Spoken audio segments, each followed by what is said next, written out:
चलिए मैं बना लूँ, आपके साथ डिस्कशन कर लूँ, उसके बाद करिएगा नोट डाउन। ठीक है। सबसे पहले as usual class.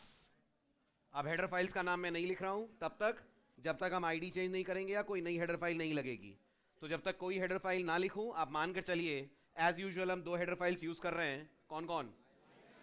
Iostream dot H और कॉनियो डॉट एच। जब तक टर्बो में है तब तक। तो क्लास क्लास का नाम मैंने दिया नम। बातें बंद कर दे प्लीज, हो गई बहुत गप्पे। अब सिर्फ मेरे से बात कीजिए। क्लास नम। नम क्लास के अंदर जैसा अपन ने डिस्कशन करा रखने पड़ेंगे तीन डेटा मेंबर्स। तो मैंने एक इंटीजर रखा ए, एक इंटीजर बी, एक इंटीजर सी। तीनों एक लाइन में डिक्लेयर करना चाहें वो भी अलाउड है क्योंकि डेटा टाइप सबकी सेम है, दैट इज इंट। क्लास के पब्लिक सेक्शन में हम बनाएंगे तीन मेंबर फंक्शंस। तीन क्यों? क्योंकि हमें तीन अलग अलग टास्क करने हैं। ऊप्स ये समझाती है, ऊप्स इस बात को स्ट्रांगली रिकमेंड करती है कि जितने यूनिक टास्क हो क्लास में उतने यूनिक होने चाहिए मेंबर फंक्शंस। क्या क्या यूनिक टास्क हैं? यूजर से इनपुट लेना एक एक्टिविटी है, नंबरों को ऐड करना दूसरी एक्टिविटी है, सम दिखाना तीसरी एक्टिविटी है। तो क्लास के पब्लिक सेक्शन के अंदर एक मेंबर फंक्शन रहेगा गेट, जिसके थ्रू आप यूजर से इनपुट लेंगे। एक मेंबर फंक्शन रहेगा ऐड, जिसके थ्रू आप नंबरों को ऐड करेंगे। और तीसरा मेंबर फंक्शन रहेगा शो, जो वैल्यूज को करेगा स्क्रीन के ऊपर डिस्प्ले। ये हो गए आपकी क्लास के तीन मेंबर फंक्शंस। अब आते हैं एक एक फंक्शन की डेफिनेशन पे। तो ये क्या है जो मैंने लिखा है? ये फिलहाल इनका डिक्लेरेशन है। अब लिखना होगा इनकी बॉडी यानी इनकी डेफिनेशंस को। तो पहला statement void num scope resolution gate. Gate की बॉडी के अंदर यूजर से दो नंबर्स इनपुट कराने का कोड, जो एक simple and straight cout cin का कॉम्बिनेशन होगा। सी आउट जिसमें आप यूजर से बोलेंगे एंटर टू इंटीजर्स, उसका करस्पॉन्डिंग सी इन जिसमें आप लिखेंगे ए एंड बी। ये हो गए दो नंबर्स में इनपुट लेने का पार्ट। बातें बंद कर दें, अगली बार गप्पे मारता हुआ देखूंगा ना मैं सीधे शटर से बाहर फेंक दूंगा। बार बार बोल रहा हूं, अच्छे से समझ में नहीं आता है, डांट खाना जरूरी है क्लास में सबके सामने। देन मैंने अगला मेंबर फंक्शन डिफाइन करा ऐड। ऐड का काम है दो नंबरों को ऐड करना और रिजल्ट को सी के अंदर प्लेस कर देना। ये करने के लिए आपका स्टेटमेंट होगा C is equal to A plus B. A और बी ऐड होंगे, रिजल्ट चला जाएगा सी में। ये किसके ए बी सी हैं? बस यही गलती करी ना।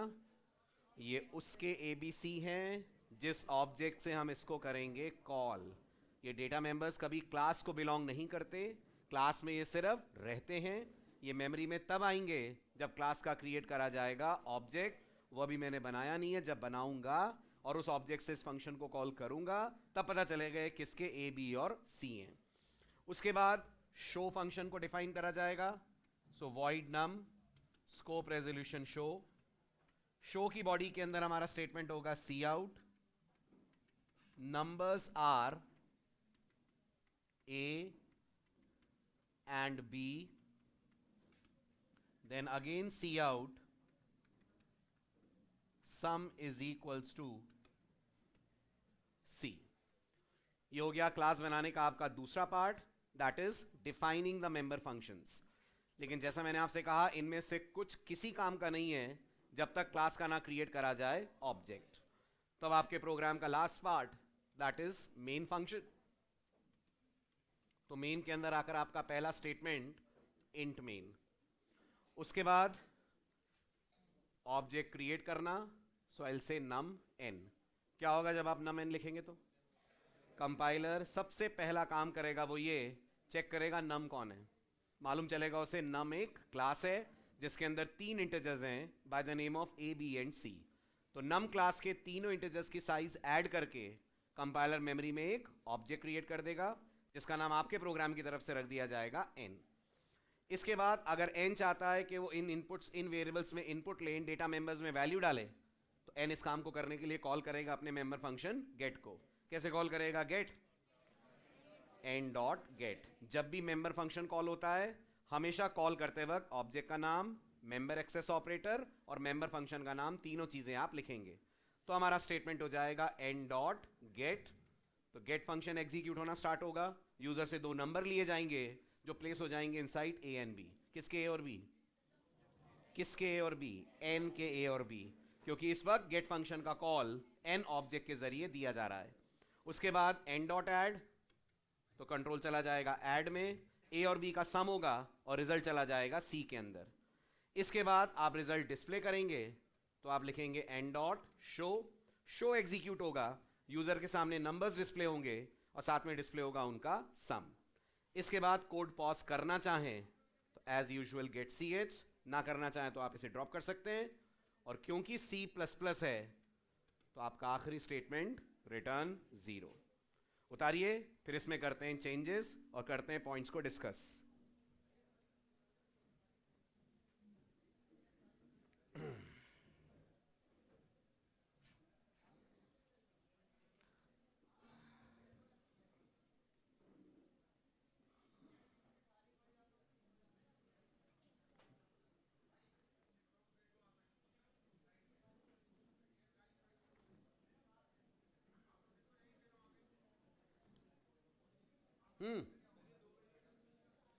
एक में भी हो सकता है। अगर आप इसको दो वेरिएबल में करेंगे तो आप दो फंक्शन बनाएंगे, फिर एक हटेगा। और मैंने क्या कहा था लास्ट लेक्चर में, थे आप? क्या पढ़ा था लास्ट लेक्चर में? क्या कहते हैं इसको? क्या कहते हैं इसको? मॉड्यूलैरिटी। फिर मॉड्यूलैरिटी स्पॉइल हो जाएगी। होने को तो ये दो में हो जाएगा, कोई दिक्कत नहीं है। ऐड हटा दीजिए, शो के अंदर ही ए प्लस बी कर दीजिए, बट इन दैट केस फिर मॉड्यूलैरिटी आप स्पॉइल कर देंगे।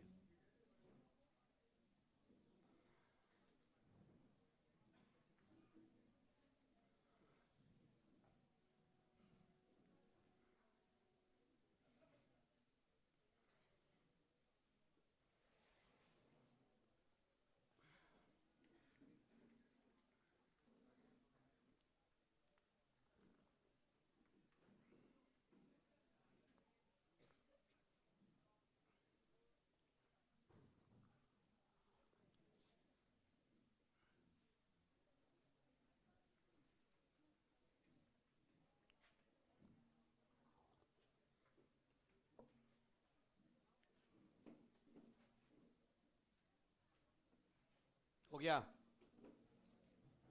चलें आगे। चलिए, अब ढेर सारे सवाल जवाब इस प्रोग्राम के कंटेक्स्ट में हैं, ठीक? तो एक एक करके जितने मुझे लगता है आपके दिमाग में डाउट्स होंगे वो मैं सॉर्ट आउट कर देता हूँ। कुछ रह जाए तो इसके बाद आप पूछिएगा, और अगर आपको लग रहा है कोई क्वेरी नहीं है तो फिर हम बढ़ते हैं अपने अगले टॉपिक की तरफ। सबसे पहला और सबसे बेसिक सा डाउट, ये बताइए मैंने अपनी क्लास के अंदर किस ऑर्डर में मेंबर फंक्शंस को डिक्लेयर करा है? पहले कौन, फिर कौन, फिर कौन? गेट, फिर ऐड, फिर शो। किस ऑर्डर में इनको डिफाइन करा है? Get, add, show. किस ऑर्डर में इनको कॉल करा है? Get, add, show. ऐसा कतई आवश्यक नहीं है कि डिक्लेरेशन, डेफिनेशन और कॉलिंग का ऑर्डर हमेशा आपस में मैच करें। आप डिक्लेरेशन किसी भी ऑर्डर में कर सकते हैं, डेफिनेशंस किसी भी ऑर्डर में दे सकते हैं। लेकिन थोड़ा दिमाग लगाइए और मुझे बताइए, अगर मैं डिक्लेयर करते वक्त ऐड पहले और गेट बाद में कर दूं, डिफाइन करते वक्त शो पहले और गेट बाद में और ऐड बाद में कर दूं, तो कॉल करते वक्त आप डिक्लेरेशन ऑर्डर को फॉलो करेंगे कि डेफिनेशन के ऑर्डर को फॉलो करेंगे? कॉल करते वक्त आप किसी भी ऑर्डर को फॉलो नहीं करेंगे, कॉल करते वक्त आप लॉजिक को फॉलो करेंगे। क्या ये लॉजिक नहीं कहता कि इनपुट लेने के बाद ही ऐड होगा? पहले ही कर लेंगे ऐड अपन? क्या नो सर? फिर लॉजिक कहता है पहले आप इनपुट लेंगे, इनपुट लेने के बाद ही आप ऐड करेंगे, ऐड करने के बाद ही आप शो करेंगे। इसलिए हरगिज मत सोचिएगा कि सर अगर आपने गेट पहले ना बनाया होता, पहले शो बना दिया होता, तो हम लोग यहां पहले शो लिख रहे होते क्या? ऐसा बिल्कुल नहीं है। Order of declaration, order of definition and order of call have nothing to do with each other. Declaration, definition किसी भी ऑर्डर में चलेंगी, कॉल लॉजिक के ऑर्डर में होगा। और लॉजिक कहता है ऐड करने से पहले इनपुट लेना जरूरी है और शो करने से पहले ऐड करना जरूरी है। इसलिए ये ऑर्डर को मैं कितना भी मिक्सअप कर दूं, ये ऑर्डर आपका हमेशा हमेशा रहेगा सेम। दूसरी बात, जिन्हें आप डिक्लेयर कर रहे हैं उन्हीं को आप डिफाइन करेंगे। इन अदर वर्ड्स, अगर हमने गलती से, भूल से शो की जगह फंक्शन का नाम लिख दिया डिस्प्ले, नहीं ध्यान रहा अपन को, और अपन ने फंक्शन का नाम लिख दिया डिस्प्ले, तो जब आप इस प्रोग्राम को एग्जीक्यूट करेंगे तो आपका प्रोग्राम कंपाइल भी नहीं होगा, क्योंकि इस लाइन को हिंदी में पढ़िए अगर, तो आप कंपाइलर को ये समझाने की कोशिश कर रहे हैं कि ये एक ऐसे फंक्शन को मैं डिफाइन कर रहा हूं जो नम नाम की क्लास के अंदर है। कंपाइलर जाकर चेक करेगा, उसे नम क्लास के अंदर डिस्प्ले नाम का कोई फंक्शन दिखेगा नहीं, तो कंपाइलर इस लाइन पे दे देगा एरर। यानी जिस नाम से फंक्शन डिक्लेयर होगा उसी नाम से उस फंक्शन को डिफाइन करा जाएगा, उसी नाम से उस फंक्शन को करा जाएगा कॉल। ये पॉसिबल ही नहीं है कि यहां कुछ और नाम दे दें, यहां कुछ और नाम दे दें, यहां किसी तीसरे नाम से ही हम कॉल करें। इसलिए ऑर्डर मायने नहीं रखता, लेकिन नाम, स्पेलिंग, केस मायने रखता है। अगर वो मिसमैच हो गया कोड कंपाइल भी नहीं होगा। ठीक है, अगली जरूरी बात ये बताइए, बहुत बहुत ध्यान से देखिएगा, आज के लेक्चर का मोस्ट प्रॉब्ली सबसे इंपॉर्टेंट कॉन्सेप्ट है जो आपको बताने जा रहा हूं। अगर मैं सी को यहां से हटा दूं, कहां से? क्लास लेवल से। क्या बुलाते हैं इसको? Class level. इसको मैं क्लास लेवल से हटा दूं और लाकर ऐड के अंदर डिक्लेयर कर दूं, फिर ये प्रोग्राम क्या करेगा? हाथ उठा के जवाब दीजिएगा, शो मी योर फेस, और मुझे रीजन भी बताइएगा आपके जवाब का। चलेगा, नहीं चलेगा, नहीं चलेगा तो क्यों, और चलेगा तो क्यों? जी। नहीं चलेगा मतलब कंपाइल नहीं होगा, रन नहीं होगा। शाबाश, क्यों?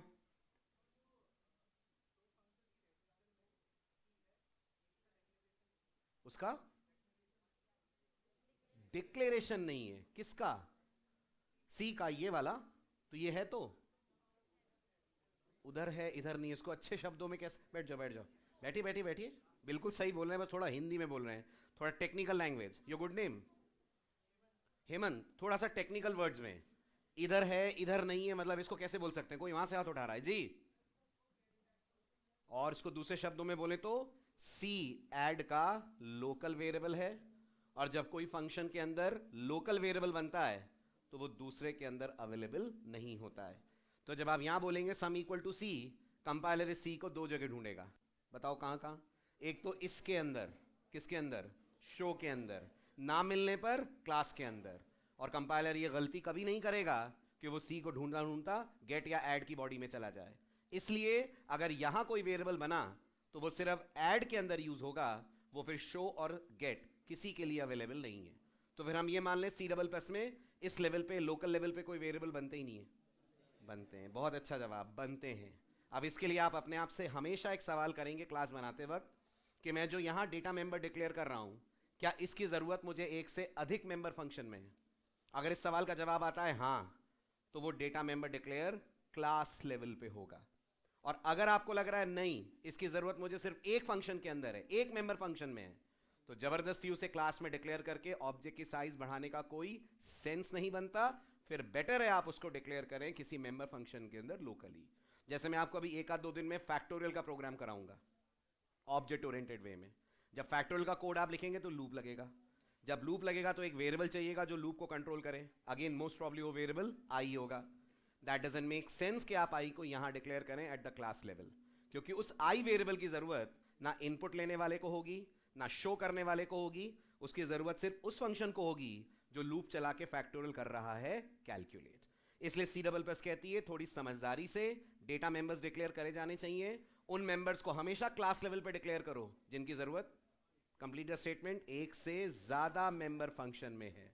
और अगर किसी की जरूरत एक मेंबर फंक्शन के अंदर है, बाकियों में नहीं है, तो ये बेवकूफी है कि आप उसे क्लास लेवल पे ले जा रहे हैं, क्योंकि तब आप जबरदस्ती अपने ऑब्जेक्ट की साइज को कर देंगे इंक्रीज। और धीरे धीरे आपको एक्सपीरियंस होगा जब आप दो तीन तरह तरह के प्रोग्राम बना लेंगे कि कब इधर डिक्लेयर करते हैं और कब यहां पे डिक्लेयर करते हैं। इसे बोलते हैं क्लास लेवल, इसे बोलते हैं लोकल लेवल। क्लास लेवल की चीजें are shared amongst all the member function. Local level पे अगर कुछ बनता है वो उसी फंक्शन के लिए अवेलेबल है जिस फंक्शन में अपन ने इसको कर रखा है डिक्लेयर। तीसरा सवाल, सी इस वक्त क्या कहलाएगा, प्राइवेट के पब्लिक? हेमंत क्या लगता है, सी इस वक्त क्या कहलाएगा, प्राइवेट के पब्लिक? सी इस वक्त क्या कहलाएगा, प्राइवेट के पब्लिक? कुछ भी नहीं कहलाएगा। The keywords private and public can only be applied at class level. और आप इसको क्रॉस चेक करना चाहते हैं, आपको अगर लग रहा है कि सर ये प्राइवेट है, तो फिर ठीक है, हमें यहाँ प्राइवेट लिखने की इजाजत होनी चाहिए। लिख कर देखिए कभी सी के से पहले प्राइवेट, कंपाइलर सिंटेक्स एरर देते हुए आपसे कहेगा the keyword private can only be used at the class level. तो फंक्शन के अंदर की चीजें ना प्राइवेट है ना पब्लिक है, वो सिर्फ लोकल हैं। और लोकल ना प्राइवेट होता है ना पब्लिक होता है, वो बस अपने ब्लॉक के अंदर एक्सेस होने वाला वेरिएबल बनता है। प्राइवेट पब्लिक शब्द ही नहीं लिख सकते आप अगर आप क्लास के बाहर जाकर उसको लिखने की कोशिश कर रहे हैं। तो प्राइवेट पब्लिक बोलते ही तब है जब कोई डेटा डिक्लेयर हो रहा हो एट द क्लास लेवल। अब लास्ट लेक्चर में एक बहुत कॉमन डाउट आ रहा था, 2-3 बार आप में से बहुतों ने मेरे से पूछा, व्हाट्सएप भी मुझे मिले इससे रिलेटेड, रिटर्न टाइप वॉइड क्यों है हमारे फंक्शंस की, हम कुछ और नहीं रख सकते क्या? बिल्कुल रख सकते हैं, बट अगर आप ऐसा करते हैं तो फिर और क्या क्या होगा, जरा उस पर भी नजर डाल लें। मान लीजिए मैं इस ऐड नाम के मेंबर फंक्शन की रिटर्न टाइप वॉइड ना रख के इंट रखता हूं, जो एक बहुत कॉमन सा इंट्यूशन सभी लोगों को होता है जब वो C++ की तरफ माइग्रेट करते हैं। ऐड तो ऐड करेगा तो उसे कुछ सम रिटर्न करना चाहिए, तो वॉइड क्यों रख रहे हैं अपन लोग? कोई जबरदस्ती नहीं है कि आप वॉइड रखें, आप इंट रख सकते हैं, बट फिर इंट रख रहे हैं तो पूरा रूल एंड रेगुलेशन फॉलो कीजिएगा। रूल नंबर 1, अगर रिटर्न टाइप इंट है तो फंक्शन बॉडी में एक रिटर्न स्टेटमेंट आना चाहिए। हो गया ना फंक्शन के बैकअप अब तो आपके? अगर रिटर्न टाइप वॉइड के अलावा कुछ भी है तो फंक्शन बॉडी में रिटर्न स्टेटमेंट आना चाहिए, बगैर उसके कंपाइलर कोड एक्सेप्ट नहीं करेगा। पुराने कंपाइलर्स गार्बेज रिटर्न करेंगे, नए कंपाइलर्स दे देंगे एरर, ये कहते हुए function should return a value, क्योंकि आपने प्रॉमिस करा है कि आपके फंक्शन की रिटर्न टाइप होगी इंटीजर। आप कुछ रिटर्न करना है तो रिटर्न कीवर्ड लिखना पड़ेगा। रिटर्न क्या करेंगे? रिटर्न इसी को करेंगे जो दोनों नंबरों का सम है, तो आप लिख देंगे रिटर्न सी। अब एक बार फिर मुझे बताइए, when we return something, control कहां जाता है? जहां से कॉल आया। क्या ऐड को शो ने कॉल करा? नहीं, ऐड को कॉल करा मेन ने। तो यहां से जो आप सी रिटर्न करेंगे, जी सर, आप लोग थोड़ा शिफ्ट होके बैठिए। ये जो आपका चेयर छोड़ के ना वो पीछे लोग घर को दिखाई नहीं दे रहा वहां पे।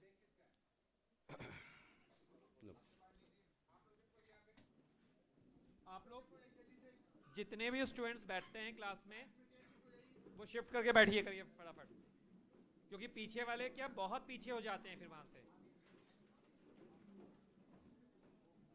आप लोग भी शिफ्ट हो जाइए फटाफट, और चेयर यूजफुल नहीं हो रही तो निकाल दीजिए, पीछे वालों को दिक्कत होती है। आप इनको बिठा दीजिए, आ जाइए इधर। आप लोग सामने आइए वहां से सारे, सामने आ, पीछे जो बैठे हुए हैं वो सामने आ जाइए यहाँ पे। और आप लोग चेयर छोड़ के ना बैठा करें, नहीं तो बेफालतू टाइम वेस्ट होता है आप लोगों का बिठाने में मुझे। वैसे ही पीछे वाले भी जो बेंच में 3-3 लोग बैठे हुए हैं वो शिफ्ट होके बैठ जाया करें, और आप लोग खुद शिफ्ट होके बैठ जाएंगे तो हमें दिक्कत नहीं होगी।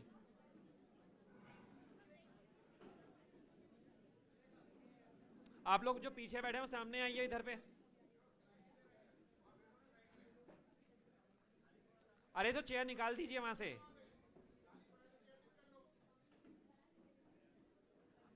और आप लोग ध्यान रखिए, आप लोग सब शिफ्ट होके बैठा करें जिससे कोई दिक्कत ना हो किसी को भी।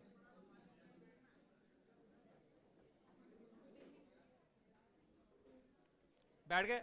आप जो पीछे बैठे हैं वो भी सामने आ जाइए। यहाँ पे पीछे क्यों बैठे हुए हैं सारे लोग? सामने आइए इधर पे। और आप लोग नेक्स्ट टाइम से आप लोग सब आराम से शिफ्ट होकर बैठा करें, कोई किसी के लिए चेयर ना रोका करें, क्योंकि बेफालतू टाइम वेस्ट होता है आप लोगों का और कुछ नहीं होगा उससे। तो इसीलिए, और जो पीछे बैठे हैं वो सामने आ जाइए, अभी पूरी चेयर खाली पड़ी हुई है सामने की, तो अगली बार आप लोग को अरेंज करने की जरूरत ना पड़े, वो वैसा बैठा करें आप लोग। सर जाइए, हो गया? हाँ पूरी चेयर खाली पड़ी हुई है, वो बीच में वो कोने को बीच मार देना। सो जब आप रिटर्न करते हैं तो कंट्रोल वहां जाता है जहां से कॉल आया, और कॉल इस वक्त ऐड को शो ने नहीं करा है, कॉल ऐड को करा है मेन ने। तो फिर हमें मेन के अंदर अरेंजमेंट करना पड़ेगा इस रिटर्न वैल्यू को रिसीव करने का। और ये करने के लिए आप मेन में फिर एक इंटीजर वेरिएबल लेंगे, मान लीजिए x, फिर आप लिखेंगे x is equal to n dot add. ये लाइन समझ में आ रही है? नहीं आ रही है? कैसे सॉल्व होगी? असाइनमेंट ऑपरेटर सॉल्व होता है राइट टू लेफ्ट। तो पहले सिर्फ ब्लू वाले पोर्शन पे फोकस कीजिए। पहले कॉल होगा n dot add, add function की बॉडी एग्जीक्यूट होना स्टार्ट होगी, एड यहां से कुछ रिटर्न करेगा, जो एड रिटर्न करेगा वो रिटर्न वैल्यू जाएगी इनसाइड द वेरिएबल x। फिर आपको यहां एक सी आउट डालना पड़ेगा जिसमें आप लिखेंगे sum is equal to x। आप सोचिए, जब मेन सम दिखा रहा है और शो ए और बी दिखा रहा है तो फिर इस सी आउट का कोई सेंस नहीं बनेगा, वरना दो दो बार सम डिस्प्ले हो जाएगा। तो आप ये सी आउट हटा देंगे। अब क्या होगा? अब आपका प्रोग्राम बिखर जाएगा। कैसे बिखर जाएगा? शो करने के लिए आप दो अलग अलग फंक्शंस यूज कर रहे हैं। मैं आधा डेटा मेन शो कर रहा है, आधा डेटा शो से शो करवा रहे हैं। कोड चलने को चल जाएगा, रिजल्ट्स भी दे देगा, बट इसका कोई सेंस बनता नहीं है। पर यह भी मत सोचिएगा कि कभी फिर इंड लिखेंगे ही नहीं। क्या लिखेंगे? तब लिखेंगे जब मेन को इस डेटा पे कोई एक्स्ट्रा ऑपरेशन परफॉर्म करना हो। ये कोई एक्स्ट्रा ऑपरेशन नहीं है, ये तो सिर्फ रिजल्ट डिस्प्ले करना है। वो रिजल्ट डिस्प्ले तो हमारा शो फंक्शन भी कर सकता है। बट आप बहुत पूछ रहे थे लास्ट लेक्चर में मेरे से, रिटर्न टाइप चेंज कर सकते हैं क्या? करेंगे तो क्या होगा? तो ऐसे होगा। अगर रिटर्न टाइप बदलते हैं तो वॉइड हटाकर यहां इंट आ जाएगा, यहां से आपका रिटर्न स्टेटमेंट आएगा, वो रिटर्न वैल्यू को लेकर जाएगा मेन में, फिर मेन उसको करेगा डिस्प्ले। अगर आप सोचें आउटपुट के पॉइंट ऑफ व्यू से तो ठीक है, लेकिन ये डिजाइनिंग थोड़ी सी पुअर है। आप कुछ काम शो से करा रहे हैं, कुछ काम मेन से करा रहे हैं, जिसका कोई सेंस नहीं बन रहा। और अगर मैं आपसे पूछूं भी ऐसा कराने से क्या फायदा है, ये रिटर्न सी करने से क्या हो रहा है, खाली डिस्प्ले ही तो कर रहे हो, तो यहीं कर देते, तो आपके पास कोई जवाब नहीं होगा। आप बोलोगे हाँ ये भी कर सकते थे। इसलिए जबरदस्ती रिटर्न मत कराइए। रिटर्न कराने की स्थिति कब आएगी वो मैं आपको बता दूंगा। अभी इत्तेफाक से इनिशियल डेज में रिटर्न टाइप वॉइड ही हमारी चला करेगी। ठीक है? अब कुछ ऐसी बात जो मैंने मिस कर दी हो तो आप पूछ लें, नहीं तो जो परसों से पेंडिंग चल रहा है मैं उसकी कहानी शुरू करूं, and that is scope resolution operator. मैं कोड को पहले जैसा कर दे रहा हूं, आपके दिमाग में कोई क्वेरी हो तो आप पूछ लें। हाँ जी, हाँ बिल्कुल लिखना पड़ेगा। बहुत अच्छी बात कैच करी आपने, मैंने गलती कर दी। यहां लिखना ही चाहिए था मुझे इंट। यहां भी इंट आएगा, यहां भी इंट आएगा। जैसी रिटर्न टाइप डिक्लेरेशन में वैसी रिटर्न टाइप डेफिनेशन में। ठीक, और कोई सवाल, और कोई पॉइंट जो आपको लग रहा हो सर ये कैसे हो रहा है, या ऐसे ना करके ऐसे कर दें तो क्या होगा, तो बताएं। नहीं तो हम कहानी के मुख्य किरदार की तरफ चलें, the behaviour of scope resolution operator. जी।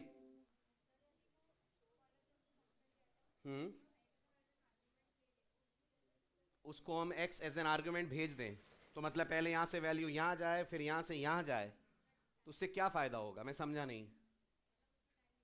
जबरदस्ती टाइम एग्जीक्यूशन होगा, डेटा इधर से उधर फ्लो करेगा, घूमता फिरता रहेगा। क्या मतलब है? घर से कोचिंग आ रहे हैं तो कोचिंग आए सीधे, इधर उधर क्यों जा रहे हैं? ठीक, इसलिए कोई मतलब नहीं निकलता कि यहाँ से रिटर्न करें फिर उसको यहाँ भेजें। जब यही डिस्प्ले होना है तो क्या करना है रिटर्न करके? जो डेटा यहाँ डिक्लेयर्ड है वो ऐड को, शो को, दोनों को मिलेगा ना। तो ऐड उसे मेन को दे, मेन उसे शो को दे, उसका कोई मतलब नहीं है। ऐड और शो इसी क्लास के मेंबर फंक्शन है, वो सी को एक्सेस कर सकते हैं। ठीक है? और कुछ? Anything else? डन। चलिए अब आइए स्कोप रेजोल्यूशन ऑपरेटर और क्लास का नाम अपन लोग क्यों लगाते हैं। ठीक है? अब ब्रॉडर पर्सपेक्टिव में सोचकर जवाब दीजिए। परसों इस बारे में भी हल्की फुल्की बात हुई थी जो मैं पूछने जा रहा हूं। क्या एक प्रोग्राम के अंदर एक से ज्यादा क्लासेस हो सकती हैं? क्योंकि कोई भी क्लास रियल वर्ल्ड एंटिटीज को रिप्रेजेंट करती है, और रियल वर्ल्ड में सारी एंटिटी एक टाइप की ही नहीं होती। ओके? आप सपोज करिए इस प्रोग्राम के अंदर स्टूडेंट क्लास भी होती और नम क्लास भी होती। ठीक है? अगर एक प्रोग्राम में दो क्लासेस होंगी तो दोनों के अपने अपने मेंबर फंक्शंस होंगे, दोनों के पास अपने अपने मेंबर फंक्शन का सेट होगा। अब इमेजिन करिए स्टूडेंट के पास गेट और शो है, नम के पास भी गेट, ऐड और शो है, यानी गेट और शो नाम के फंक्शन दोनों ही क्लासेस के अंदर मौजूद हैं। अब आप अपना दिमाग मत लगाना। आप कौन है? प्रोग्रामर। प्रोग्रामर के पास अकल है, कंपाइलर के पास अकल नहीं है, उसके पास सिर्फ सिंटेक्स है। Try to think as compiler. Compiler की नजर से जरा सोचिए, अगर ये दो चीजें ना हो, how compiler will be able to determine ये गेट किसका गेट है, whether this get belongs to student और whether this get belongs to num. अगर आप जानना चाहते हैं क्यों सर, कंपाइलर को क्या करना है ये जान करके ये किसका गेट है, ये करना है कि जब यहां से कॉल आएगा तो वो कौन से वाले गेट के अंदर जाएगा, इस वाले गेट के अंदर के दूसरे वाले गेट के अंदर, क्योंकि कोई भी गेट ये तो बताने को तैयार ही नहीं है कि वो गेट कौन सी क्लास का गेट है। तो मैंने परसों भी कहा था, जो रोल आपके गले में लटके हुए आई कार्ड का है, वो इतने सारे स्टूडेंट्स के बीच में आपके कॉलेज में आपकी पहचान है, वो रोल क्लास के नाम और स्कोप रेजोल्यूशन का है, कंपाइलर की नजरों में इस पर्टिकुलर फंक्शन को लेकर। अब अगर आपको लगता है सर ना लगाऊं तो क्या होगा, अगर आप ना लगाएं गेट के आगे नम और स्कोप, तो कंपाइलर ये मानने से इनकार कर देगा कि ये एक मेंबर फंक्शन है। कंपाइलर सोचेगा ये एक ऑर्डिनरी फंक्शन है, और ऑर्डिनरी फंक्शन को हक नहीं बनता कि वो किसी भी क्लास के प्राइवेट मेंबर्स को कर सके एक्सेस। तो आपसे पूछेगा ये ए और बी कैसे तुम यूज कर रहे हो, तुम्हारा गेट तो ये बता ही नहीं रहा कि वो गेट नम का गेट है। इसलिए अपने लिए नहीं, ये क्लास का नाम और स्कोप आप कंपाइलर के लिए लगाते हैं। कंपाइलर आपसे जानना चाहता है कि whether this get is of num or whether this get is of student or whether this get is a ordinary member function। इसलिए इसको एक रूल की तरह अपने दिमाग में फिट कर लें। जब जब मेंबर फंक्शन क्लास के बाहर डिफाइन होंगे, आपको भले ही कितना भी खराब लगे, आपको भले ही कितना भी गैर जरूरी लगे, लेकिन क्लास का नाम और स्कोप फंक्शन के आगे लगेगा, नहीं तो वो मेंबर फंक्शन नहीं कहलाएगा, वो कंपाइलर की नजरों में बन जाएगा एक साधारण सा फंक्शन। इसलिए कंपाइलर बोलता है तुम कुछ भी सोचो, अगर मुझे तुम चाहते हो कि मैं इसे मेंबर फंक्शन का दर्जा दूं, तो तुम्हें इसके आगे क्लास का नाम और स्कोप लगाना पड़ेगा। एक और बात याद रखिएगा, जब आप ऐसे लिखेंगे नम स्कोप रेजोल्यूशन गेट, तो कंपाइलर इस बात को क्रॉस चेक करने जाएगा क्लास नम के अंदर कि क्या वहां पर गेट नाम का फंक्शन मौजूद भी है या नहीं। मान लीजिए बाय चांस कोइंसिडेंटली इस क्लास के अंदर गेट ना होकर फंक्शन का नाम अपन दे देते सेट, तो मैंने अभी भी कहा था, फिर बता रहा हूं, कंपाइलर इस पे दे देगा एरर। क्या बोलेगा आपसे, हिंदी में बोलूं तो बोलेगा झूठ बोल रहे हैं आप कि नम के अंदर गेट है, मैं देख कर आ गया और नम में कोई गेट नहीं है। पॉलिश्ड इंग्लिश में बोलेगा the class num does not contain any member function called get. आप चेक करिए आपकी टाइपिंग, कहीं ना कहीं स्पेलिंग मिस्टेक आप कर रहे हैं। एक तरफ आप कह रहे हैं नम का गेट, दूसरी तरफ नम के अंदर कोई गेट मुझे दिख नहीं रहा। इसलिए क्लास का नाम और स्कोप लगाते वक्त आपको चेक करना है फंक्शन का नाम सही लिख रहे हो। और सी प्लस प्लस भी केस सेंसिटिव है। तो अगर आपको लगा सर मैं सेट तो लिख रहा था, लेकिन सेट का एस मैंने कैपिटल कर रखा था, तब भी कोड आपका कंपाइल नहीं होगा। अगर ये सेट स्मॉल लेटर्स में है, तो वो सेट भी स्मॉल लेटर्स में होगा। यहां से कॉल देते वक्त भी सेट दिया जाएगा इन स्मॉल लेटर्स। इसलिए स्कोप रेजोल्यूशन लगाना बहुत जरूरी है। और स्कोप रेजोल्यूशन के सी प्लस प्लस में 5 यूजेस हैं। अभी आप बस शुरुआत करिए सी प्लस प्लस की अपन ने, अभी आपको पहला यूज दिख रहा है। किसी भी क्लास का मेंबर फंक्शन अपनी क्लास के बाहर जब डिफाइन होता है, तो कंपाइलर को यह जतलाने के लिए कि वो किस क्लास से आया है, उसके नाम के पहले लगाना पड़ता है क्लास का नाम एंड स्कोप रेजोल्यूशन। ये कंपाइलर को इस मेंबर फंक्शन की सदस्यता बताने का काम करता है। ये फंक्शन सदस्य है नम का, ये फंक्शन सदस्य है नम का, ताकि कंपाइलर नम के ऑब्जेक्ट्स के थ्रू जब कॉल आता हुआ देखे तो इस वाले शो पे आए। स्टूडेंट के ऑब्जेक्ट के थ्रू कॉल आए अगर शो का, तो ये वाला शो ना चले, वो वाला शो चले जिसके नाम के आगे लगा हुआ है स्टूडेंट। इसलिए क्लास का नाम और स्कोप देना बेहद बेहद जरूरी है, वरना कंपाइलर इसे मेंबर फंक्शन ही मानने से इनकार कर देता है। कंपाइलर को लगता है ये सब नॉर्मल फंक्शंस हैं। ठीक, कुछ और रह गया हो, कुछ बात समझ में ना आई हो तो फटाफट पूछिए, नहीं तो कहानी आगे बढ़ाएं। डन, नो इश्यूज, सब क्लियर। ठीक, अब आज का बचा हुआ लेक्चर और होपफुली अगला पूरा लेक्चर, कल का पूरा लेक्चर हमारा हमें देना है थ्योरी पे, क्योंकि अब आज के बाद जो भी मैं आपको उसमें पढ़ाऊंगा उसका लिंक ही नहीं बैठेगा अगर मैं आपको थ्योरी के बगैर प्रोग्रामिंग करा दूं। क्योंकि अब हम जो भी सी प्लस प्लस में पढ़ेंगे, अगर आप मेरे से पूछेंगे सर ये काम आपने ऐसे क्यों करा, तो उस क्यों का जवाब ऑब्जेक्ट ओरिएंटेड प्रोग्रामिंग की थ्योरी के पास होगा। तो सी तो ऐसी लैंग्वेज नहीं थी कि साथ साथ में थोड़ी सी मैं आपको थ्योरी पढ़ाता, बट सी डबल प्लस, जावा, कोई भी ऑब्जेक्ट ओरिएंटेड लैंग्वेज आप पढ़ते हैं तो थोड़ी सी थ्योरी हमें पढ़नी है। थ्योरी बहुत इंटरेस्टिंग है, उसे ध्यान से सुनते समझते चलिएगा। जो नोट्स क्लास में देने हैं वो क्लास से डिक्टेट करूंगा, जो वहां अवेलेबल कराने में वहां अवेलेबल करा दूंगा। आप अपने मन से नोट्स मत बनाना और खाली नोट्स बनाने की टेंशन में मत रहना, क्योंकि जो 2 दिन आप पढ़ेंगे अगला हफ्ता पूरा उस पर सी डबल प्लस को हम करेंगे अप्लाई। ठीक है, तो सबसे पहली थ्योरी हम शुरू करते हैं। टाइटल डालिए रिलेशनशिप बिटवीन, टाइटल डालिए relationship between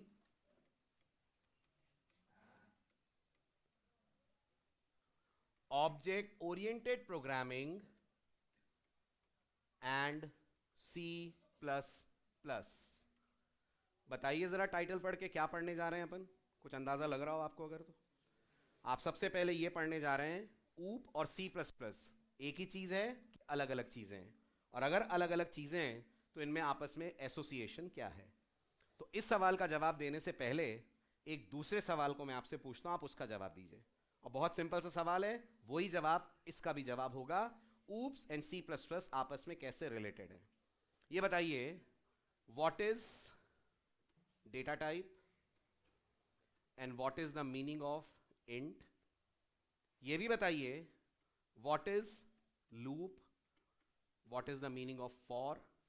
जो इन सवालों के जवाब आप देंगे वही इस सवाल का जवाब होगा, that what is object oriented programming and what is C++। और ये मत बोल दीजिएगा sir int is a kind of data type, ये जवाब मुझे नहीं चाहिए। आप सब ने सी पढ़ ली है, बड़ा साधारण सा क्वेश्चन मैं आपसे पूछ रहा हूं, डेटा टाइप क्या होती है और इंट क्या है। डेटा टाइप प्रोग्रामिंग लैंग्वेजेस में एक कॉन्सेप्ट है जिसे हम यूज करते हैं जब हम कोई वेरिएबल डिक्लेयर करते हैं। हर वेरिएबल के साथ उसकी डेटा टाइप मेंशन करते हैं। डेटा टाइप कंपाइलर को वेरिएबल के बारे में ढेर सारी बातें बताती है। सबसे इंपॉर्टेंट, वेरिएबल मेमोरी में जगह कितनी लेगा। दूसरी इंपॉर्टेंट, वेरिएबल में किस तरीके की वैल्यू अलाउड है, किस तरीके की वैल्यू अलाउड नहीं है। इसलिए अपन मानते हैं डेटा टाइप एक कॉन्सेप्चुअल चीज है, इंट डेटा टाइप का एक उदाहरण है, इंट डेटा टाइप का एक इंप्लीमेंटेशन है। बताइए लूप क्या है और फॉर क्या है। लूप अगेन प्रोग्रामिंग का एक कॉन्सेप्ट है। कोई चीज अगर दोहराई जाती है तो प्रोग्रामिंग कहती है उसे लूप में डाल दो। बट जब हम लूप बनाते हैं तो हमें कुछ सिंटेक्सेस फॉलो करने होते हैं। उन सिंटेक्सेस में से एक सिंटेक्स होता है the syntax of for loop, यानी लूप थ्योरी है, फॉर उसको अप्लाई करने का प्रैक्टिकल है। बिल्कुल ऐसे याद रखना, ऑब्जेक्ट ओरिएंटेड प्रोग्रामिंग किसी लैंग्वेज का नाम नहीं है। ऑब्जेक्ट ओरिएंटेड प्रोग्रामिंग प्रोग्राम बनाने का एक स्टाइल है, प्रोग्राम बनाने का एक तरीका है, प्रोग्राम बनाने की एक अप्रोच है, प्रोग्राम बनाने की एक सोच है। उस सोच को इंप्लीमेंट करने के लिए आपको एक लैंग्वेज चाहिए जो उन चीज़ों को अप्लाई करे जो ऊप्स आपको सिखाती है, और वो लैंग्वेज हमें मिलती है in the form of C++। एक एग्जांपल देता हूं, ये ऊप्स कहती है कि डेटा डायरेक्टली एक्सेस नहीं होना चाहिए, करेक्ट। इसको अचीव कैसे करते हो, by using class, and class is something which is provided by C++। OOPs कहती है functions outside the class access हो, data outside the class access ना हो। आप ये अचीव करते हैं by using keywords private and public. ये ऊप्स ने नहीं दिए हैं, ये keywords they are provided by languages like C++। तो प्रोग्रामिंग कैसे करी जाती है ये हमें ऊप्स सिखाती है, बट जब उसको करने हम बैठते हैं तो हमें कुछ सिंटेक्सेस चाहिए, एक कंपाइलर चाहिए, एक आईडी चाहिए। वो ऊप्स का आईडी, ऊप्स का कंपाइलर नहीं है, वो आईडी और कंपाइलर आपको मिलते हैं फॉर C++। तो अगर आप स्टूडेंट्स की भाषा में मैं बोलूं तो ऊप क्लास में पढ़ाई जाने वाली थ्योरी है, C++ उस थ्योरी का लैब में करा जाने वाला प्रैक्टिकल है। और नेताओं की भाषा में बोलूं तो ऊप से एक विचारधारा है, राइट। और C++ उस विचारधारा को इंप्लीमेंट करने वाली युवा सोच है जो हम युवा कोडिंग करते वक्त अप्लाई करते हैं। कहने का मतलब oops is a way, oops is a way and C++ is one of the languages जो सपोर्ट करती है हमारी ऊप्स की थिंकिंग को, और वो हमें ऊप्स की चीज़ों को प्रैक्टिकल में कन्वर्ट करने का सपोर्ट प्रोवाइड करती है। ठीक है, एक और लाइन बोलता हूँ, उसका हाँ ना में जवाब देना। प्रोग्रामिंग में एक ही लूप होता है और वो लूप फॉर होता है। फॉर के अलावा दुनिया में कोई लूप ही नहीं होता। अगर लूप पढ़ना है तो फॉर ही पढ़ना पड़ता है। एब्सर्ड स्टेटमेंट्स, बिल्कुल ऐसे ये कहना सरासर गलत होगा कि दुनिया में बस एक ही ऑब्जेक्ट ओरिएंटेड लैंग्वेज है और वो C++ है। No, not at all. दुनिया में ढेरों लैंग्वेजेस हैं और ये सभी लैंग्वेजेस ऑब्जेक्ट ओरिएंटेड प्रोग्रामिंग को करती हैं सपोर्ट, बट C++ इन सभी लैंग्वेजेस में सबसे ज़्यादा पॉपुलर है। अब यहाँ 90% बच्चे इंटरव्यू में करते हैं एक बहुत बड़ी गलती। उनसे पूछा जाता है C++ इतनी पॉपुलर क्यों है, बच्चे जवाब देकर आते हैं क्योंकि C++ दुनिया की सबसे पहली ऑब्जेक्ट ओरिएंटेड लैंग्वेज है, इसी ने ऑब्जेक्ट ओरिएंटेड प्रोग्रामिंग की शुरुआत की है, इसलिए ये इतनी पॉपुलर है। Absolutely wrong. थोड़ी सी हिस्ट्री बता दूं आपको ताकि आपकी जनरल नॉलेज थोड़ी अच्छी हो जाए। दुनिया की सबसे पहली ऑब्जेक्ट ओरिएंटेड लैंग्वेज होने का क्रेडिट C++ को नहीं जाता है, पाइथन, PHP, जावा को भी नहीं जाता है, ये सब तो बाद में बनी है। दुनिया की सबसे पहली ऑब्जेक्ट ओरिएंटेड लैंग्वेज का नाम था सिमुला 67। नाम में 67 शामिल है क्योंकि ये लैंग्वेज 1967 में बनकर तैयार हुई थी। अब आप थोड़ा सा अपनी हिस्ट्री ब्रशअप कीजिए तो आपको याद आएगा सी कब बनी थी, यानी ऑब्जेक्ट ओरिएंटेड प्रोग्रामिंग का पदार्पण जन्म सी बनने से भी पहले हो गया था। सी 72 में बनी थी, 1972। ऑब्जेक्ट ओरिएंटेड लैंग्वेजेस का शुरुआत सिमुला 67 नाम की लैंग्वेज ने की थी। लेकिन इस लैंग्वेज के सिंटेक्सेस, इस लैंग्वेज में कोड लिखने का तरीका इतना मुश्किल था, इतना टिपिकल था कि ये लैंग्वेज कब आई, कब चली गई, गुमनाम हो गई, लोगों को कभी इसका पता नहीं चला। इनफैक्ट मुझे लगता है आप इसे मैक्सिमम लोगों ने इस नाम को आज पहली बार सुना होगा। आपने कभी नहीं सुना होगा सिमुला 67 नाम की कोई लैंग्वेज हुआ करती थी। तो मैं आपको बता दूं, एक सिमुला 67 थी, एक और लैंग्वेज थी इसी के साथ लॉन्च हुई थी, उसका नाम था स्मॉल टॉक। ये लैंग्वेजेस पायनियर लैंग्वेजेस थी जिन्होंने ऊप्स की शुरुआत की थी। बट ये लैंग्वेजेस के सिंटेक्स इतने मुश्किल थे कि लोग इन लैंग्वेजेस से दूर भागते थे। अब जिस इंसान ने C++ बनाई उसने थोड़ा बिजनेस माइंड भी चलाया। उन्होंने C++ लैंग्वेज में सिंटेक्सेस उठा लिए सी लैंग्वेज से। इसलिए आपका आज चौथा या पांचवा लेक्चर है C++ का, लेकिन C++ पॉइंट ऑफ व्यू से तो आप तीसरा लेक्चर पढ़ रहे हैं, बाकी 2 लेक्चर तो मैंने सी रिवाइज कराई है। आप मुझे बताइए, आपको C++ में सिंटेक्स पे मत जाना, आप सिर्फ ये बताओ C++ के अंदर जो चीजें आपको दिख रही हैं वो सी से मिलती जुलती हैं, है ना? कुछ नया तो नहीं देख रहे हो आप। सी भी बोलती है फंक्शंस के साथ पैरेंथेसिस हो, C++ भी बोलती है। सी भी बोलती है स्टेटमेंट टर्मिनेटर के तौर पे सेमीकोलन हो, C++ भी बोलती है। सी भी बोलती है बॉडी की शुरुआत ओपनिंग ब्रेस से हो, टर्मिनेट क्लोजिंग ब्रेस से हो, C++ भी बोलती है। बस फर्क कितना है, सी बोलती है हर चीज प्रोसीजर ओरिएंटेड हो, C++ बोलती है हर चीज ऑब्जेक्ट ओरिएंटेड हो। तो मिस्टर स्ट्रोस्ट्रप जिन्होंने C++ डिजाइन करी, थोड़ा सा उन्होंने बिजनेस माइंड चलाया। उनको लगा मैं भी अगर एक नॉर्मल ऑब्जेक्ट ओरिएंटेड लैंग्वेज बना दूंगा तो गुमनाम हो जाएगी। तो उन्होंने सी लैंग्वेज को चुना दुनिया को यह बताने के लिए कि आप कोई नई लैंग्वेज नहीं पढ़ रहे हैं, आप सी लैंग्वेज में एक नया चैप्टर पढ़ रहे हैं। इसलिए आपने अगर फर्स्ट लेक्चर मिस ना करा हो तो इस लैंग्वेज का सबसे पहला नाम बताओ, सी विद क्लासेस। इसीलिए उन्होंने सी विद क्लासेस दिया था क्योंकि उनको लगता था लोगों को मैं बोलूंगा एक नई लैंग्वेज आ रही है मार्केट में तो थोड़ा सक पकाएंगे, थोड़ा हिचकिचाएंगे उस नई लैंग्वेज को सीखने में, उन्हें लगेगा कौन नए नए सिंटेक्सेस सीखे। इसलिए उन्होंने इस लैंग्वेज को लॉन्च करा एज एन एक्सटेंशन टू सी। लोगों को यह ना लगे कि बिल्कुल नया कुछ सीख रहे हैं, उन्हें लगे जो पढ़ा था वो ठीक था, अब नए स्टाइल की प्रोग्रामिंग सीख रहे हैं, लैंग्वेज वही है जो वो लैंग्वेज पहले लिखते थे। इसलिए C++ सी लैंग्वेज को तो इनहेरिट करती ही है, लेकिन वो साथ में इन दोनों को भी इनहेरिट करती है। बस आप बताओ उसने सी से क्या लिया और इनसे क्या लिया। सी से उठाया सिंटेक्स, इनसे उठाई प्रोग्राम बनाने का तरीका, प्रोग्राम बनाने की अप्रोच। तो ऑब्जेक्ट ओरिएंटेड का जो टच C++ में है वो इनसे है, बट उस ऑब्जेक्ट ओरिएंटेड को इनके स्टाइल में कोड नहीं करा गया, उसकी कोडिंग लिखी गई यूजिंग सी लैंग्वेज और तब एक लैंग्वेज बन के तैयार हुई विच इज C++। तो C++ इसलिए नहीं कहते हैं कि दुनिया की फर्स्ट ऑब्जेक्ट ओरिएंटेड लैंग्वेज है इसलिए पॉपुलर है, वो इसलिए पॉपुलर है क्योंकि वो उन सिंटेक्सेस को यूज करती है जो 70s 80 के जमाने में 100 में से 95 लोगों को आता था। क्योंकि मैंने आपको सी पढ़ाते वक्त कहा था जब सी मार्केट में आई थी तो स्टैंडर्ड बन गया था कि अगर आपको मार्केट में जॉब करनी है तो आपको सी आनी चाहिए, क्योंकि सी ने मैक्सिमम लैंग्वेजेस को उस समय रिप्लेस कर दिया था। इस चीज का फायदा C++ के डेवलपर्स ने उठाया और उन्होंने सी और इन लैंग्वेजेस के मिक्सचर के तौर पे यूज करा C++ को। अब थ्योरी को कंक्लूड करते हुए आप मुझे बताइए इस पूरी कहानी का निचोड़ क्या है, ऊप्स क्या है और C++ क्या है। और पहले तो ये बताइए ऊप्स है के ऊप है? ऊप्स है, शाबाश। तो ये एस क्या होता है? प्लूरल, बहुत सारी ऊपें नहीं, तो फिर S स्टैंड्स फॉर सिस्टम। तो अगर कोई पूछेगा what is this S stands for system. System माने अप्रोच, तरीका, paradigm. That is why we call it as object oriented programming system. तो बताइए ऊप्स क्या है और C++ क्या है? Short and crisp answer, OOPS programming approach है, प्रोग्रामिंग के थ्योरेटिकल कॉन्सेप्ट्स हैं। C++ उसका प्रैक्टिकल इंप्लीमेंटेशन है। ऊप्स बोलती है डेटा सिक्योरिटी होनी चाहिए, C++ बोलती है हाँ बिल्कुल होनी चाहिए, प्राइवेट लगा दो डेटा सिक्योर हो जाएगा, वो आउटसाइड द क्लास नहीं हो पाएगा access.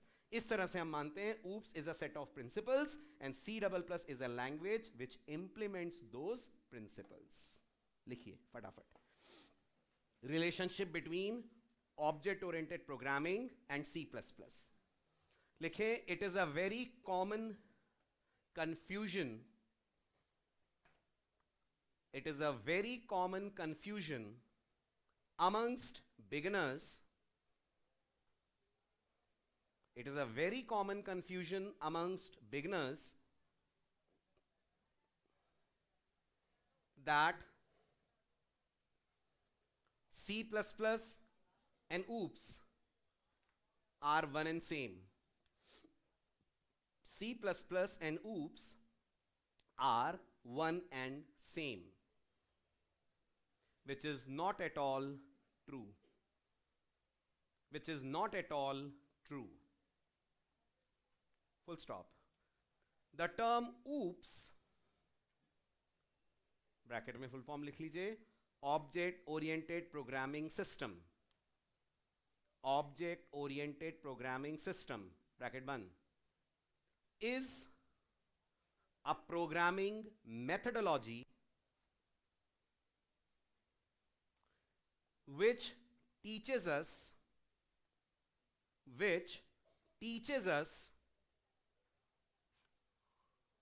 how to develop programming methodology which teaches us how to develop. अब दीजिए 2 मिनट का पॉज और बताइए ऊप्स के 2 इंपॉर्टेंट बेनिफिट. फर्स्ट डे समझाया था मैंने आपको ऊप्स के 2 सबसे बड़े फायदे. असल जिंदगी की चीजों को मॉडल कर देती है और डेटा को सिक्योर कर देती है. which teaches us how to develop programs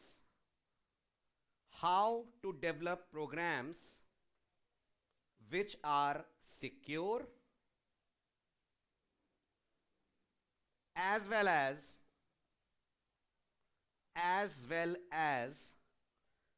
which can closely model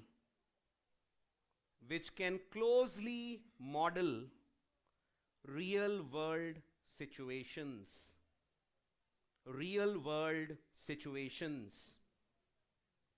Full stop. In other words, we can say oops is a set of principles. oops is a set of principles, यानी सिद्धांत. oops is a set of principles a programmer should follow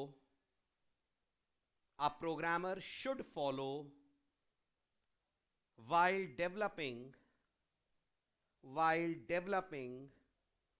any real world application. oops is a set of principles a programmer should follow while developing any real world application. Para change कर दीजिए. अब आइए C++ की कहानी. लिखें C double plus like oops is not a concept. C++ like oops is not a concept. Rather, आप बताएं क्या है? It's a language which has some rules to be followed, and these rules are inspired with the principles of oops. Rather, it is a programming language. It is a programming language which allows a programmer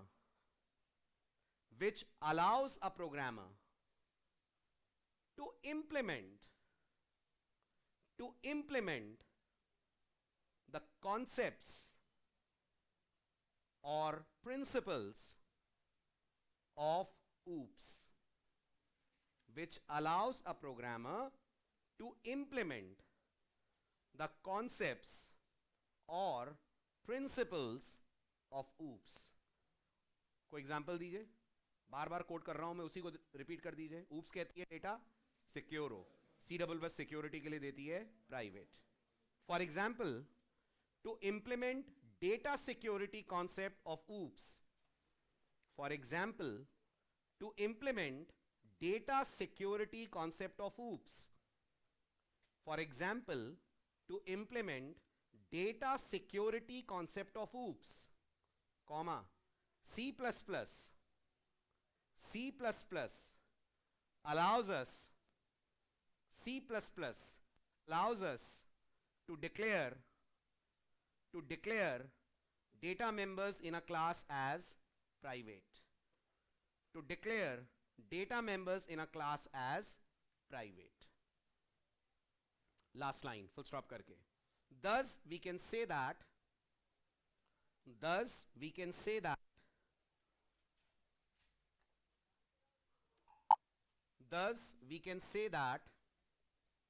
OOPS is conceptual. OOPS is conceptual while C++ is practical. While C++ is practical. चलिए बढ़िया आगे अगली theory very interesting. डालिए terminologies used in, डालिए फटाफट, terminologies used in oops and C++.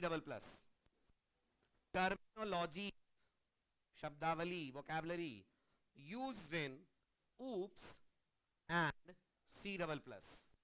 क्या पढ़ने जा रहे हैं अपन? पढ़ पर्यायवाची, सिनोनिम्स, जिन चीजों को एक पर्टिकुलर नाम से C++ में आप बुलाते हैं उनके दूसरे ऑल्टरनेट नाम क्या हैं.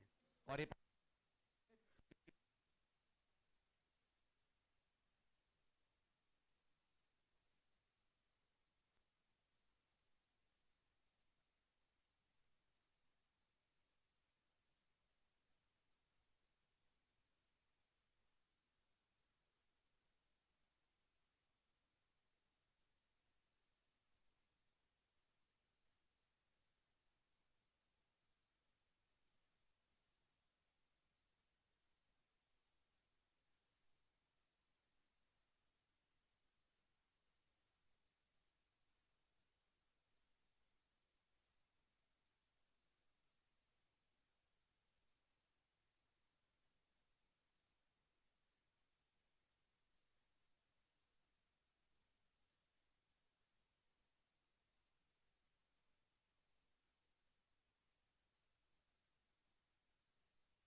अब आ रही है आवाज? चलिए, तो अब मैं आपको एक टेबल ड्रॉ करवा रहा हूं. टेबल के अंदर दो कॉलम्स हैं, एक कॉलम आप भरेंगे, एक कॉलम करस्पॉन्डिंगली मैं भरूंगा. और इस टेबल को समझने के लिए जो हमने लास्ट लेक्चर में कोड लिखा था, कौन सा? स्टूडेंट वाला, वो कोड मैं बैकग्राउंड में डिजाइन कर रहा हूं, पूरा नहीं, अधूरा, ताकि हम उसको बस रेफर कर पाए. तो अगर आप थे परसों तो आपको याद होगा हमने क्लास बनाई थी bye the name of student. ठीक है, अंदर क्या क्या रखा था? अंदर रखा था एक इंटीजर रोल, बोलते चलिए फटाफट, एक कैरेक्टर ग्रेड और एक फ्लोट परसेंटेज, फाइन। और पब्लिक सेक्शन में दो मेंबर फंक्शंस बनाए थे, एक गेट, वॉइड गेट नहीं, फिर गड़बड़, उस दिन भी समझाया था मैंने, और एक शो। रिटर्न टाइप वॉइड है, नाम गेट और शो है। फिर इन मेंबर फंक्शंस को डिफाइन करा था, और फिर अगर आपको याद हो तो हमने मेन में आकर इन्हें करा था बारी बारी से एक एक ऑब्जेक्ट के लिए कॉल। एक ऑब्जेक्ट था एस, एक था P, S dot get, P dot gate, S dot show, P dot show. अब इस छोटे से कोड को बेस बनाकर अपन इस टेबल को करेंगे फिल। आप मुझे सी डबल प्लस की वोकैबुलरीज बताएंगे जो आप पिछले 2 दिनों से सीख रहे हैं, मैं आपको बताऊंगा इसकी करस्पॉन्डिंग ऊप्स की वोकैबुलरीज, ठीक है? तो मेरा पहला सवाल आप लोगों से, आपके लिए व्हाट आर एसएनपी? शाबाश। अब जिसे आप पिछले 2 या 3 दिनों से ऑब्जेक्ट ऑब्जेक्ट ऑब्जेक्ट बुला रहे हैं, आज उसका नया नाम सुन लीजिए। ऑब्जेक्ट का दूसरा नाम ऑब्जेक्ट ओरिएंटेड प्रोग्रामिंग की दुनिया में होता है इंस्टेंस। तीसरा नाम ऑब्जेक्ट ओरिएंटेड प्रोग्रामिंग की दुनिया में होता है एंटिटी। तो कभी भी आपसे अगर कोई ये पूछता है व्हाट इज एन इंस्टेंस, तो वो आपसे यही पूछ रहा है व्हाट इज एन ऑब्जेक्ट। बस बंदा वोकैबुलरी सी डबल प्लस की यूज ना करके वोकैबुलरी यूज कर रहा है ऊप्स की। तो जिसे हम कहते हैं ऑब्जेक्ट, उसे ऊप्स करस्पॉन्डिंगली नाम दिया करती है इंस्टेंस का। So world is full of object, we also can say world is full of instance. Car is an object, we can also say car is also an instance, ठीक है? अब आइए second important term पे, second important word पे, लेकिन वो समझाऊं से पहले एक जरूरी बात, एक और बहुत इंपॉर्टेंट क्वेश्चन इंटरव्यूज में आता है। What is the relationship between student and S&P, and can you give me a real world example of this relationship? Hindi में स्टूडेंट और एस और पी के बीच का रिश्ता बताओ, और कोई असल जिंदगी का उदाहरण दो जो इस तरीके की चीजों को यूज करता हो। तो पहले तो आप ये बताओ what is a class and what is an object? Class is a blueprint for creating object. बोलो वापस। आप समझो एक क्या रट लिया, अब रट मत आना वहां जाके, वो पूछे क्या बोल रहे हो, इसका मतलब क्या है। ये बताइए, जब एक आर्किटेक्ट, एक इंजीनियर कोई बिल्डिंग वगैरह डिजाइन करता है, तो सीधे मजदूरों को साइट पे ले जाकर बिल्डिंग बनाना शुरू कर देता है? नहीं, वो आर्किटेक्ट पहले बिल्डिंग का मॉडल ड्रॉ करता है। उस मॉडल को देखकर मजदूर, लेबर्स, बिल्डिंग को एक्चुअल शेप देते हैं। वो जो मॉडल वो आर्किटेक्ट अपनी ड्राइंग टूल्स यूज करके अपने पेपर पे ड्रॉ करता है, that is nothing but a class. वो मॉडल का कुछ नहीं होता, उस मॉडल पे रंगाई पुताई नहीं होती, उस मॉडल का टैक्स नहीं भरा जाता, उस मॉडल का कोई एड्रेस नहीं होता, उस मॉडल के ऊपर कुछ नहीं होता। होता तब है जब उस मॉडल को देखकर असली बिल्डिंग का निर्माण होता है, असली बिल्डिंग क्रिएट होती है। यानी क्लास, एक बार फिर मैं सेम टर्म यूज करूंगा, कॉन्सेप्चुअल है। ऑब्जेक्ट उसका फिजिकल रिप्रेजेंटेशन है। हम सब क्या हैं? हम कॉन्सेप्चुअल हैं कि हम फिजिकल हैं? हम दिखते हैं कि बस भावनाओं में, बाकी है नहीं हम ऐसे। ये सब क्लास में बैठे हुए, कोई बैठा थोड़ी है। हम सब फिजिकल हैं। So we all are objects. हमारी क्लास ह्यूमंस, हम इंसान हैं, है ना? तो हम लोग इंसान हैं, हम लोग ह्यूमंस हैं, और हम ह्यूमन को रिप्रेजेंट करने के इंस्टेंसेस हैं, राइट? तो जिसे आप फिजिकली देख पाएं, फिजिकली छू पाएं, इंग्लिश में एक वर्ड होता है टैंजिबल, वो अपने आप में कहलाते हैं ऑब्जेक्ट्स। और जो कॉन्सेप्चुअल है वो अपने आप में कहलाती है क्लासेस। तो आप बताइए मार्कर क्या है? क्लास। क्लास। मेरे हाथ में जो मार्कर है that is an object. A fan could be a class, this fan will be called as an object. So objects are physical, classes are conceptual. Class को देखकर क्रिएट करे जाते हैं ऑब्जेक्ट। आप तो प्रोग्रामिंग की भाषा में बात करो, मेमोरी में स्टूडेंट आएगा कि मेमोरी में एस और पी आएंगे? बस। तो असल जिंदगी में क्लासेस नहीं आती, असल जिंदगी में दुनिया में रहते हैं ऑब्जेक्ट। क्लासेस तो उनका सिर्फ कॉन्सेप्चुअल इंप्लीमेंटेशन होती हैं, ठीक है? चलिए नेक्स्ट, आपके लिए व्हाट आर रोल ग्रेड पर? वेरिएबल्स नहीं, वेरिएबल्स नहीं, दे आर डेटा मेंबर्स। अब जिसे अपन डेटा मेंबर बुलाते हैं, बी वेरी अटेंटिव, उसी का दूसरा करस्पॉन्डिंग नाम ऊप्स इसी को बुलाती है एट्रीब्यूट्स, ऊप्स इसी को बुलाती है प्रॉपर्टीज। क्लियर? अब इसको रियल वर्ल्ड में समझते हैं। आप मुझे बताइए, आप ऑब्जेक्ट हैं तो आपके एट्रीब्यूट्स बताइए। नहीं, आप बोलेंगे सर मेरे दो तरह के एट्रीब्यूट है। अच्छा चलो, आपका वाला एग्जांपल बाद में देता हूं। आप तो ये बताइए, एस और पी जब मेमोरी में आएंगे तो कितने बाइट लेंगे? 7 बाइट। कैसे निकली ये 7 बाइट? इन तीनों डेटा मेंबर्स को ऐड करके। यानी डेटा मेंबर्स वो हैं जिनको मिलाओ तो बनता है अपने आप में एक object. So an object is nothing but a collection of attributes और कलेक्शन ऑफ प्रॉपर्टीज। तो अगर मैं आपको बोल रहा हूं आप आपके एट्रीब्यूट्स बताइए, तो आपका एज, आपका नाम, आपकी नेशनैलिटी, ये सारी चीजें आपके लिए ऑब्जेक्ट्स हैं। कुछ फिजिकल हैं, कुछ लॉजिकल हैं। एज लॉजिकल एट्रीब्यूट है आपका, I can not touch your age. आपके बॉडी पार्ट्स फिजिकल एट्रीब्यूट्स हैं, आपके हाथ पैर ये सब फिजिकल एट्रीब्यूट्स हैं। मतलब एट्रीब्यूट्स वो हैं जिनसे मिलकर बनता है एक ऑब्जेक्ट। अब बताओ जरा, आपकी कार या आपकी बाइक के एट्रीब्यूट्स, आपकी कार के एट्रीब्यूट्स बताइए।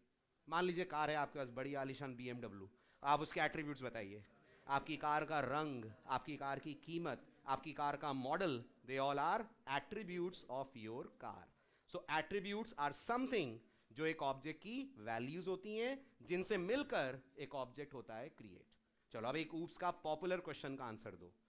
How can you differentiate between two objects? इन दोनों में डिफरेंस बताओ। Are they objects? Are they objects of the same class? No. इसका मतलब अगर ऑब्जेक्ट्स अलग अलग क्लासेस के हैं तो 99% चांसेस हैं उनके एट्रीब्यूट्स भी अलग अलग होंगे। This glass doesn't has an ink, this marker doesn't has water, this marker doesn't has a volume, this glass must be having a volume. तो जब कोई पूछता है दो ऑब्जेक्ट्स में अंतर कैसे बताओगे, तो आप दो जवाब दोगे। सुनना ध्यान से। आप बोलोगे सर अगर क्लासेस अलग अलग हैं तो एट्रीब्यूट्स डिफरेंट होंगे, बट अगर क्लास सेम है तो एट्रीब्यूट्स सेम होंगे, लेकिन लेकिन लेकिन उनकी वैल्यूज अलग अलग होंगी। तो क्या दो स्टूडेंट्स में दोनों के अंदर रोल ग्रेड पर होगा? हाँ, 100% होगा अगर वो स्टूडेंट के ऑब्जेक्ट है, लेकिन रोल नंबर एक का कुछ और होगा, दूसरे का कुछ और होगा। So objects of same class will have different values for the attribute. Objects of different classes will also have their attributes different, will also have their values different. Same class के objects में attributes same, values different. Different objects में attribute भी different, values भी different. इस तरह से हम दो ऑब्जेक्ट के बीच में कर सकते हैं डिफरेंशिएट। तीसरा पार्ट आपके लिए, what are get and show? Function के मेंबर फंक्शन। शाबाश, मेंबर फंक्शन। अब सुनिए अगला टर्म, जिसे अपन बुला रहे हैं मेंबर फंक्शन, उसे ऊप्स में मिलते हैं कुछ और ऑल्टरनेट नाम। ऊप्स का पहला नाम, they are called as behaviours. कभी जावा पढ़िए, पाइथन पढ़िए, ये लैंग्वेजेस कहती हैं they should be called as methods. जिसे आप मेथड या बिहेवियर कह रहे हैं वो वही है जिसे अपन लोग बुलाते हैं मेंबर फंक्शन। अब इसका रियल वर्ल्ड एग्जांपल, आप मुझे बताइए आपके बिहेवियर्स क्या हैं? हर हरकत, हर एक्शन जो आप लेते हैं, अभी क्या कर रहे हैं आप? सुन रहे हैं मेरा लेक्चर, समझने की कोशिश कर रहे हैं, थोड़ा सा व्हाट्सएप भी देख रहे हैं, थोड़ा इधर उधर भी देख रहे हैं, ये सब आपके बिहेवियर्स हैं। तो एक ऑब्जेक्ट 24 घंटे में जो जो हरकतें करता है, they all are called, in English we call them as actions, in OOPS we call them behaviours और मेंबर फंक्शंस, राइट? अब आप मुझे बताइए हमारे प्रोग्राम में स्टूडेंट क्या कर सकता है? हमारे प्रोग्राम में वो दो ही काम कर सकता है। हमारे प्रोग्राम में अपने आप को इनिशियलाइज करवा सकता है, अपना डेटा प्रिंट करा सकता है। तो जो भी एक्शंस एक ऑब्जेक्ट लेता है, those actions are better known as behaviours. Car के बिहेवियर बताइए, उस दिन भी मैंने बात की थी आपसे। कार का चलना, रुकना, मुड़ना, एक्सेलरेट होना, they all are nothing but behaviours of a car. तो जो भी ऑब्जेक्ट एक्शंस परफॉर्म करता है, those actions are nothing but those actions are behaviors. आप एटीएम के बिहेवियर्स बताइए, अपने अकाउंट के बिहेवियर्स बताइए। अकाउंट में आप क्या कर सकते हैं? पैसे डाल सकते हैं, that could be called as deposit. पैसे निकाल सकते हैं, that could be called as withdraw. Amount transfer कर सकते हैं, that could be called transfer. So they are nothing but they are methods और बिहेवियर्स जो एक ऑब्जेक्ट द्वारा परफॉर्म करे जाते हैं। ठीक, अब सुनिए एक इंपॉर्टेंट इंग्लिश वर्ड। ये बताइए, थोड़ा सा पास में चलते हैं, last year. Loop, LOOP, loop कितनी तरह के होते हैं? परफेक्ट। कौन कौन से दो? Entry control and exit control. ऐसे ऊप्स कहती है, थोड़ा सा मुश्किल है पर ध्यान से सुनना, बहुत जरूरी कॉन्सेप्ट है। ऐसे ऊप्स कहती है जितने भी मेंबर फंक्शंस एक क्लास में बनते हैं या मेथड्स एक क्लास में बनते हैं वो हमेशा दो पार्ट्स में डिवाइड हो सकते हैं, या तो वो ऐसे होंगे और नहीं तो वो ऐसे होंगे। अब क्या है ये ऐसे और ऐसे, दोनों वर्ड सुनिएगा। ऊप्स कहती है किसी भी क्लास में जितने भी मेंबर फंक्शंस बनेंगे या तो वो होंगे, पढ़िए पढ़ पा रहे हो अगर तो, म्यूटेटर्स, और नहीं तो वो होंगे accessors. These are what? These are types of member function. अब समझिए, वर्ड्स तो थोड़े डिफिकल्ट हैं बट एक्सप्लेनेशन बड़ा सिंपल है। What is a mutator and what is an accessor? Number one, they are categories of member function, right? ये member functions के प्रकार हैं, या तो वो म्यूटेटर टाइप का मेंबर फंक्शन होगा और नहीं तो फिर वो एक्सेसर होगा ना। इनमें डिफरेंस क्या है सुनिएगा। म्यूटेटर्स उन मेंबर फंक्शंस को बुलाते हैं जिनके कॉल होने के बाद, एग्जीक्यूट हो जाने के बाद ऑब्जेक्ट के डेटा की वैल्यू चेंज हो जाए, ऑब्जेक्ट के डेटा की वैल्यू बदल जाए। किसके कारण? उस मेंबर फंक्शन के कारण, तो वो कहलाता है म्यूटेटर। ना बदले तो वो कहलाता है एक्सेसर। फिर सुनिए, म्यूटेटर्स उन मेंबर फंक्शंस को बुलाते हैं जिन्हें कॉल करने के बाद, जिसने उन्हें कॉल करा, मेंबर फंक्शंस को कॉल कौन करता है? ऑब्जेक्ट, उसके डेटा की वैल्यू बदल गई। कॉल से पहले कुछ और थी, कॉल के बाद कुछ और हो गई, मेंबर फंक्शन बन गया म्यूटेटर। वैल्यू चेंज नहीं हुई, जो पहले थी वही बाद में रही, तो मेंबर फंक्शन बन गया एक्सेसर। अब दो एग्जांपल्स देता हूं, समझने की कोशिश कीजिएगा। इस वक्त एस में क्या है? ये जो मैंने ग्रीन वाला ड्रॉ करा है सर्कल, गार्बेज, हाँ कि ना? जब ये लाइन चली और ये फंक्शन एग्जीक्यूट हुआ और फिर हम उसके बाद आए तो भी एस में गार्बेज ही रहा? नहीं, गेट के कारण एस की वैल्यूज चेंज हो गई, यूजर का इनपुट जाकर रोल गेट पर में स्टोर हो गया, तो गेट बिकम्स म्यूटेटर। शो ने एस में क्या चेंज करा? कुछ नहीं, 1000 बार भी शो लिखूंगा तो वही प्रिंट होगा जो पहले था, show becomes accessor. Real world example ATM का लेते हैं अपन। कैश विड्रॉ, कैश विड्रॉ से अकाउंट से पैसा निकलता है, बैलेंस घट जाता है, cash withdraw is mutator. Mini statement, accessor, उससे कुछ चेंज नहीं होता, सिर्फ एक प्रिंट आउट निकलता है पिछले 6 या 10 ट्रांजैक्शन का। चेंज पिन, चेंज पिन, मेरा पिन नंबर चेंज करना, म्यूटेटर, क्योंकि वो मेरा पासवर्ड चेंज करता है। They all are categorized as mutators और एक्सेसर। CLR SCR, म्यूटेटर के accessor? Accessor. Printf, scanf, get CH, क्या फालतू की बातें कर रहे हैं अपन दोनों? Printf, scanf, get CH, CLR SCR, are they member function? तो फिर how can they be categorize as mutator and accessor? ये कुछ नहीं है। म्यूटेटर एक्सेसर हर कोई नहीं होता, वो सिर्फ वो होते हैं which belong to a class. Even main is neither mutator nor accessor because main is also not a member function. Main is just an ordinary function. तो सबसे पहली बात, ये vocabulary लागू ही तब होती है जब बात हो रही हो member functions की।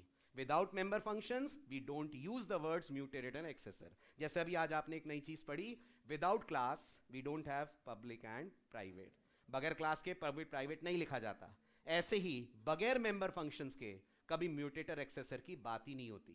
म्यूटेटर एक्सेसर सबके लिए नहीं है, they are only and only use for member functions. ठीक, आज का लास्ट पॉइंट आपके लिए, what are these 4 lines doing?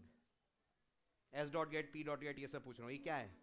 They are member function calls. यही बोलेंगे ना आप इन्हें, जिसे आप बोलते हैं मेंबर फंक्शन कॉल। उसमें हम इसे और ज्यादा रियलिस्टिक नाम देते हैं, शायद कभी सुना भी हो आपने ये नाम। ऊप्स की दुनिया में इस चीज को हम बोलते हैं मैसेज पासिंग।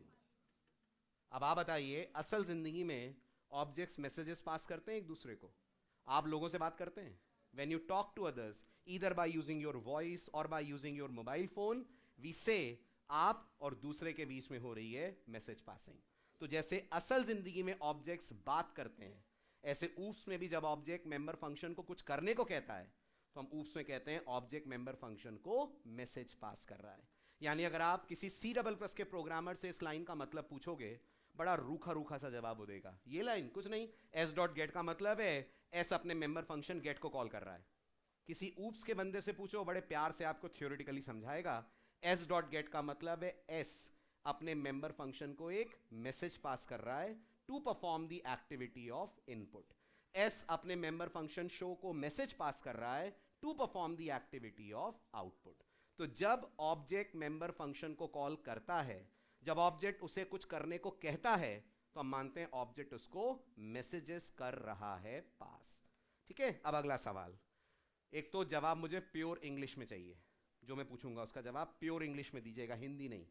और उस इंग्लिश में वोकैबुलरी इस वाले पार्ट की यूज करनी है आपको, ये वाले पार्ट की नहीं। Define the meaning of the word message passing. शुरुआत में करता हूं। It is the communication between, शाबाश, an instance and its behaviour. ये आपको इंटरव्यू में बोलना है जब वो पूछेंगे व्हाट इज मैसेज पासिंग। ये मत बोल दीजिएगा member function call is message passing. Message passing का ऑल्टरनेट नाम मेंबर फंक्शन कॉल है। वो बंदा आपसे डेफिनेशन पूछ रहा है ये क्या है, तो आप बोलेंगे ऑब्जेक्ट द्वारा की गई रिक्वेस्ट कि मेंबर फंक्शन कोई एक्शन ले, ऊप्स की दुनिया में कहलाती है मैसेज पासिंग। एक बार फिर, it is the communication between N instance and its behaviour. whenever an instance says something to the behavior कि ये करो, अपन बोलते हैं it is passing the message।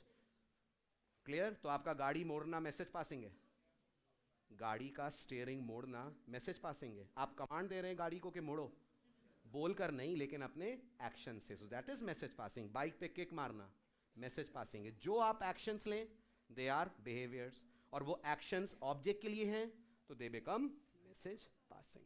तो कैश विड्रॉ करना message passing, yes it's a message passing. आप ATM को बोल रहे हो पैसे दो, that is a message passing.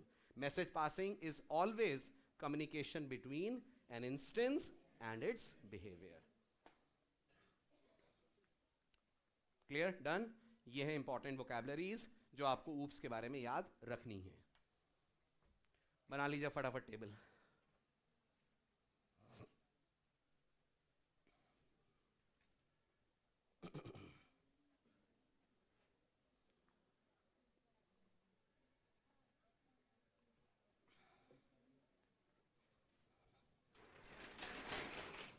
Sir को कुछ बात करनी थी इनसे? हाँ।